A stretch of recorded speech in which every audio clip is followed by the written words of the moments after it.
In a 40-minute address, Imran Khan praised India on multiple occasions. From India's independent foreign policy to its free and fair elections, Imran Khan showed the mirror to the opposition in his country, quoting India's example.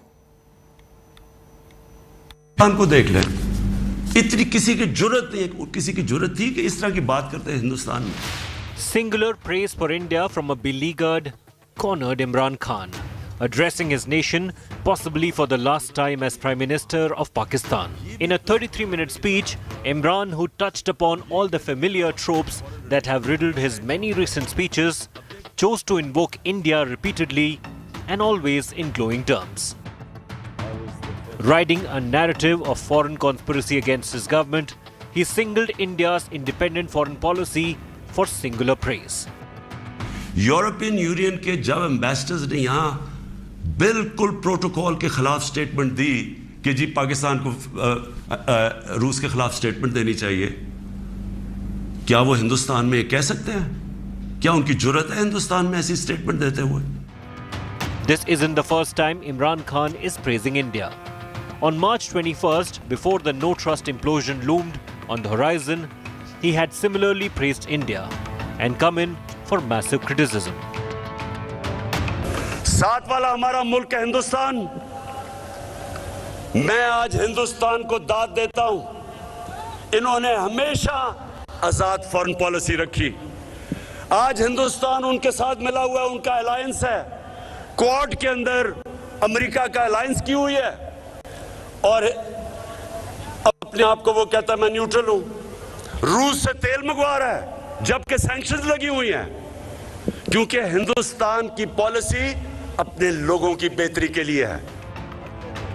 Practically painting his country a banana republic, Imran Khan also used India's use of electronic voting machines as an example of democracy in motion, decrying how his recommendation of their use in Pakistan had been repeatedly blocked.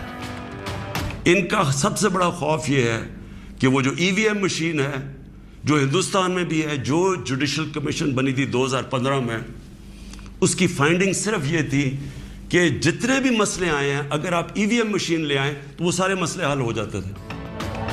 The rapid-fire praise for India was ironically one of the most notable themes in the 33-minute speech.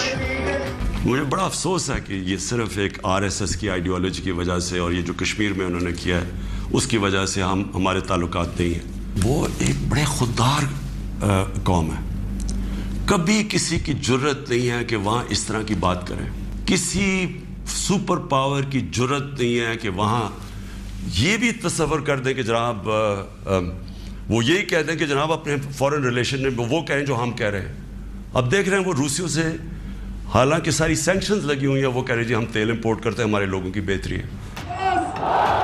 While the politician in Imran was clearly invoking India, Pakistan's touchy topic number one, for dramatic effect, it's likely that part of Imran's praise sprung from genuine admiration.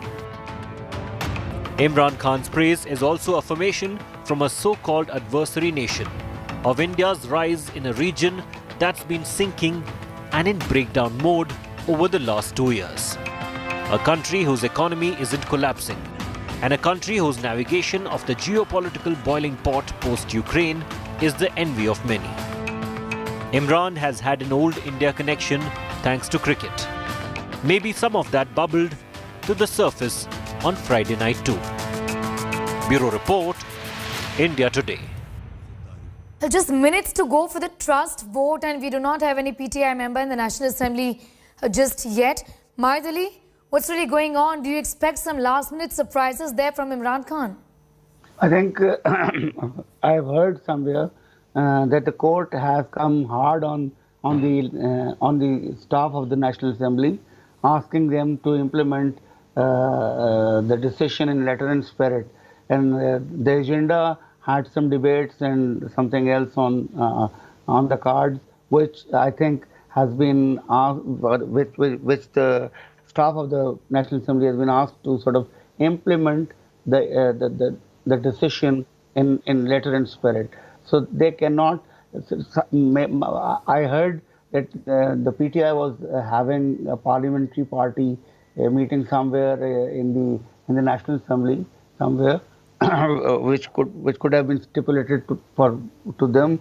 But at the moment, I think as the decision has gone, that the no confidence motion will be taken ab initio.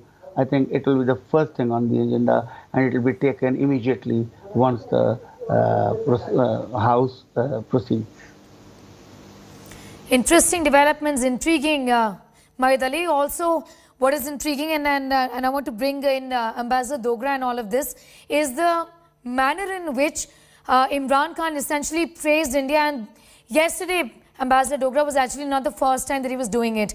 How do you read into Imran Khan's, Imran Khan's praise of India when it comes to India's own foreign policy, vis-a-vis the recent developments given the situation in Ukraine and Russia?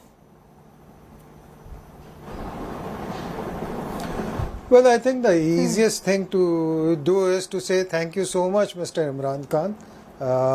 It was late in the day, but it is most welcome. But on the other hand, analyzing it seriously, what are the options for Imran Khan? He has to galvanize his support all over again from, I think, absolutely rock bottom, because across Pakistan there are more words of negative comments against him than positive praise. So he has picked on some emotional issues, the principal being America, who's an easy devil to castigate for any political party in Pakistan and in some other parts of South Asia as well. But he cannot take on too many fronts at the same time. So he cannot, on one hand, talk against America and also include, let's say, India and a couple of other countries in it. That will not go down well, and it will confuse people. So he's rightly putting his focus only on America. The second, and a side issue, not so important, is that he is also aware that Indian media is watched very carefully and extensively in Pakistan. True. So if he takes on India in the same way that he is taking on America, then naturally there's going to be counter-reaction in the Indian media, and that will not go in his favor.